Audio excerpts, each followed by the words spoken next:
آ گیا، فعل کی نفی ہو گئی، ہاں نافع ہو ہاں غیر نافع، لیکن ان باتوں کو چھوڑیے۔ اگر آپ ہم سے بات کریں کہ تم لوگوں نے یہ آیت غلط سمجھی ہے، سماع نافع کی نفی ہے، سنانے کی نفی ہے، سننے کی نفی نہیں ہے، ہم کہتے ہیں ہم کو تم کہہ سکتے ہو، لیکن اگر جرت ہے تو اماں عائشہ سے کہو، اگر جرت ہے تو اماں عائشہ صدیقہ سے کہو، اماں جی آپ نے آیت کو غلط سمجھا ہے، یہ تو سنانے کی نفی ہے، سننے کی نفی نہیں ہے۔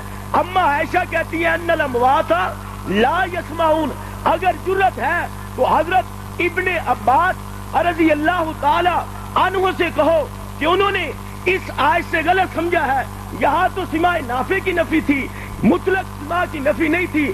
اگر جرت ہے تو امام ابو حنیفہ سے کہو کہ امام صاحب آپ نے اس آیت کی تفسیر غلط سمجھی ہے۔ اور بڑی مزے کی بات ہے کہ حضرت شیخ الحدیث مرحوم اپنی کتاب سماع الموتیٰ کے اندر مسلک ذکر کیا کہ جو لوگ سماع کا انکار کرتے ہیں ان میں حضرت عائشہ ہے، حضرت ابن عباس ہے، حضرت امام ابو حنیفہ ہیں، وہ اللہ تعالیٰ کے اس ارشاد سے استدلال کرتی ہے انک لا تسمع الموتیٰ، کہ آپ مردوں کو نہیں سنا سکتے۔ اور اس کے ساتھ ساتھ یہ مولانا شبیر احمد عثمانی علیہ رحمہ کی کتاب ہے فتح الملہم، یہ مسلم شریف کی شرح ہے، اور حضرت مولانا شبیر احمد عثمانی علیہ رحمہ فرماتے ہیں ان الضابطۃ انما ہوا عدم السماع، کہ بھائی ضابطہ یہی ہے کہ مردے نہیں سنتے۔ آگے چلیے گا، یہ کتب فضائل اعمال جو تبلیغی حلقوں میں بڑی مشہور کتاب ہے، حضرت شیخ الحدیث مولانا زکریا صاحب نور اللہ مرکزہ کی بڑی مشہور کتاب فضائل اعمال پر لوگوں نے اعتراضات کیے، پھر حضرت صاحب نے اپنی قلم سے ان اعتراضوں کا جواب دیا۔ ایک حضرت نے یہ سوال کیا کہ حضرت صاحب آپ کی کتاب میں یہ آیا کہ مردوں کے سنانے کے بارے میں، حالانکہ قرآن میں ہے وما انت بمسمع من فی القبور، کہ تم اپنی آواز قبر والوں کو نہیں سنا سکتے۔ تو مولانا زکریا صاحب علیہ رحمہ جواب دیتے ہیں کہ بھائی اصل تو یہی ہے کہ اموات کا مستقل سننا ثابت نہیں، کیونکہ انک لا تسمع الموتیٰ ولا تسمع ثم الدعاء، یہ آیت نص قطعی ہے اس بات پر کہ مردے نہیں سنتے۔ یہ کتاب مل جاتی ہے، حضرت شیخ الحدیث یہاں سے استدلال کرتے ہیں۔ یہ میرے سامنے کتاب ہے البلاغ المبین، یہ حضرت شاہ ولی اللہ علیہ رحمہ کی کتاب ہے۔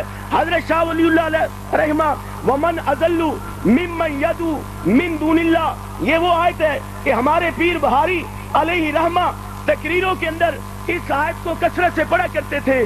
اس آیت سے محدث دہلوی مولانا حضرت شاہ ولی اللہ رحمت اللہ علیہ استدلال کرتے ہیں کہ بھائی جو لوگ وہ تمام ارواح اور اجسام ان دعا کرنے والوں کی دعاؤں سے بالکل بے خبر ہے، ہاں انبیاء باشد ہاں اولیاء باشد، یہ صفحہ نمبر 85 البلاغ المبین، یہ حضرت شاہ ولی اللہ کی کتاب ہے۔ تو حضرت شاہ ولی اللہ کا یہ عقیدہ ہے کہ ہاں انبیاء ہوں ہاں اولیاء ہوں، سننے والوں کی پکار سے وہ بالکل کیا ہے، بے خبر ہے۔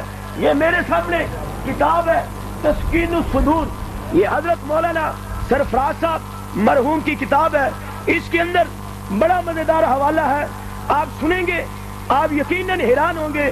صفحہ نمبر ہے 415، کتاب کا نام ہے تسکین الصدور، صفحہ نمبر 415۔ حضرت صاحب یہ بات لکھے، اللہ اللہ، حضرت صاحب لکھتے ہیں کہ بھائی سماع موتیٰ خود مختلف فی مسئلہ ہے، سماع موتیٰ خود مختلف فی مسئلہ ہے، لیکن حنفیہ سماع موتیٰ کا انکار کرتی ہے۔ یہ لفظ یاد رکھنا، حنفیہ سماع موتیٰ کا انکار کرتی ہیں، اور حضرت عائشہ صدیقہ رضی اللہ تعالی عنہ کا یہی مذہب ہے، اور آیات قرآنیہ اس پر دال ہے۔ یہ کون کہہ رہے ہیں؟ حضرت شیخ الحدیث اپنی کتاب تسکین الصدور کے صفحہ نمبر 415 پہ یہ بات لکھ گئے کہ اما عائشہ نے جو استدلال کیا ہے ان کا استدلال قرآن پاک کی آیات ہے، اور آج جمعیت اشاعت و توحید و سنہ والے بھی مردوں کے نہ سننے پہ وہی آیات پیش کرتے ہیں جو ہماری ماں اما عائشہ نے پیش کی تھی۔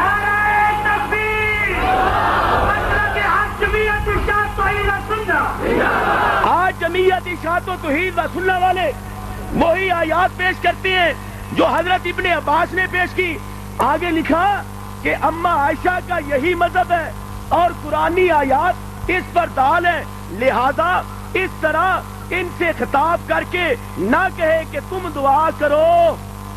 یہ حضرت صاحب اس کتاب کے اندر سماع موسیٰ کی نفی کر رہے ہیں، تو بھائی یہ قرآن پاک کی آیت بڑی واضح ہے، اِنَّكَ لَا تُسْمِعُ الْمَوْتَىٰ، تحقیقی بات ہے میرا پیغمبر آپ مردوں کو نہیں سنا سکتے۔ اور اس آیت سے میں نے عرض کیا استدلال کرنے والے امام ابو حنیفہ ہیں، اما عائشہ ہیں، حضرت ابن عباس ہیں، میں اسی پہ اکتفا کرتا ہوں۔ اللہ سے دعا ہے کہ اللہ ہمیں قرآنی آیات کو ماننے کی توفیق عطا فرمائے۔